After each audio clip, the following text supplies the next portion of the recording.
Welcome back to Deva spoken English. நீ என்ன பார்க்க போகிறோம் அப்படின்னா, பாஸ்ட் கண்டினியூஸ் டென்ஸில் எப்படி எங்கே எப்படி பேசுகிறதுங்கிறத நம்ம விரிவாக பார்க்கலாம். பாஸ்ட் கண்டினியூஸ் டென்ஸ்னால் என்ன அப்படின்னா, கடந்த காலத்தில் நடந்த ஒரு தொடர் நிகழ்ச்சியை பற்றி நம்ம பேசுகிறோம். அது எப்படி சொல்கிறோம் அதைத்தான் பார்க்க போகிறோம். கண்டினியூஸ் டென்ஸ் அப்படின்னு சொன்னாலே நமக்கு ஐஎன்ஜின்னு வந்துடும். வெறும்போட ஒரு ஐஎன்ஜி போடுறது தான் வரும். ரெண்டு வெறுப்பு வரும், ஒன்று பி வெறுப்பு, இன்னொன்று மெயின் வெறுப்பு. இப்போ பி வெறுப்பு என்ன அப்படின்னா வாஸ் அண்டு வேர். வாஸ் எங்கெங்கே போடுவோம்? ஐ, ஹீ, ஷீ, இட்டு இது வந்துச்சுன்னா வாஸ். இது வந்து பி வெறுப்பு. அதே மாதிரி பி, யூ, தே வந்தால் வேர், டபிள்யூஆர்இ வேர் போடணும்.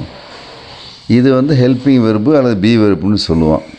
இந்த வெறுப்போட இன்னொரு மெயின் வெறுப்பு சேர்க்கணும். மெயின் வெறுப்போட ஒரு ஐஎன்ஜி. மெயின் வெறுப்புனா என்ன? இப்போ வாட்ச், வாட்சிங், ப்ளே, ப்ளேயிங், அந்த மாதிரி மெயின் வெறுப்போட ஒரு ஐஎன்ஜி சேர்த்துட்டேன் அப்படின்னா it becomes past continuous tense. ஒரு எக்ஸாம்பிளோடு நீங்கள் பார்த்தீங்க அப்படின்னா ஈஸியாக புரியும். கிராமர் பாயிண்ட் ஆஃப் வியூவில் பார்க்கும் பொழுது ரொம்ப ஈஸி. ஆனால் எங்கே அப்ளை பண்ணுறோம் அப்படிங்கிறப்ப தான் ரொம்ப யூஸ்ஃபுல்லாக இருக்கும். இப்போ ஐ was travelling in the bus. நான் பஸ்ஸில் பிரயாணம் செய்து கொண்டு இருந்தேன். இதுன்னா அந்த வாக்கியம் முற்றுப்பெறவில்லை, ஒரு மீனிங்கே இல்லை. என்னான்னு கேட்பாங்க. ஆமாம், நீங்கள் போயிட்டு இருந்தீங்க என்ன? ஐ மெட் மை ஃப்ரெண்டு. நான் என்னுடைய நண்பனை சந்தித்தேன் அப்படின்னு சொல்கிறீங்க. இப்போ நம்ம இந்த ரெண்டையுமே சேர்த்து சொல்லணும்.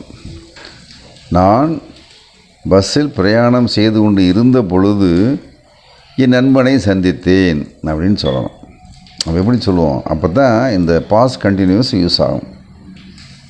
When I was travelling in the bus I met my friend.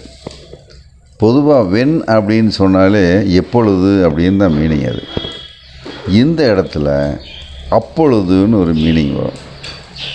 When I was travelling in the bus I met my friend. இப்போ ரெண்டு டென்ஸ் வருது. ஒன்று பாஸ்ட் கண்டினியூஸ், இன்னொன்று பாஸ்ட் டென்ஸ். இப்படியும் சொல்லலாம். I met my friend when I was travelling in the bus. இன்னொரு example பாருங்கள். நாங்கள் டிவி பார்த்து கொண்டு இருந்த பொழுது கரண்ட்டு போயிடுச்சு. when we were watching TV the power went off. தாராளமாக சொல்லலாம். ஸோ ரெண்டு விஷயத்தை சொல்கிறோம். ஒன்று வந்து பாஸ்ட் கண்டினியூஸு, இன்னொன்று சிம்பிள் பாஸ்ட்.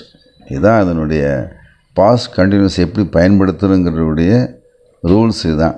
இப்போ அதனால் இந்த மாதிரி சென்டென்ஸ் ஃபார்ம் பண்ணும்போது நமக்கு எல்லோரும் கன்ஃபியூஸ் ஆகும். என்னடா பாஸ்ட் டென்ஸ் போடுறதா, பாஸ்ட் கண்டினியூஸ் போடுறதா, எப்படி சேர்க்குறது அப்படின்னு. ரெண்டு சென்டென்ஸ் சேர்க்குறதுக்கு நம்ம யூஸ் பண்ணுற கன்ஜெக்ஷன் வென். இந்த இடத்துல வென்னுங்கிறது பொழுது, அவ்வளோதான். இதனால் நீங்கள் புரிஞ்சுக்கிட்டிங்கன்னா பாஸ்ட் கண்டினியூஸ் டென்ஸை யூஸ் பண்ணி ரொம்ப அழகாக அருமையாக கடந்த காலத்தில் நடந்த விஷயங்களை பேசுகிறதுக்கு ரொம்ப யூஸ்ஃபுல்லாக இருக்கும். இது மாதிரி நிறைய வீடியோஸ் வந்துக்கிட்டே இருக்கும். நீங்கள் தொடர்ந்து நம்ம வீடியோவை வாட்ச் பண்ணுங்கள். உங்களுடைய ஆங்கில அறிவு நல்லா இம்ப்ரூவ் ஆகும். லைக் பண்ணுங்கள், ஷேர் பண்ணுங்கள், சப்ஸ்கிரைப் பண்ணுங்கள். தேங்க்யூ. All the best.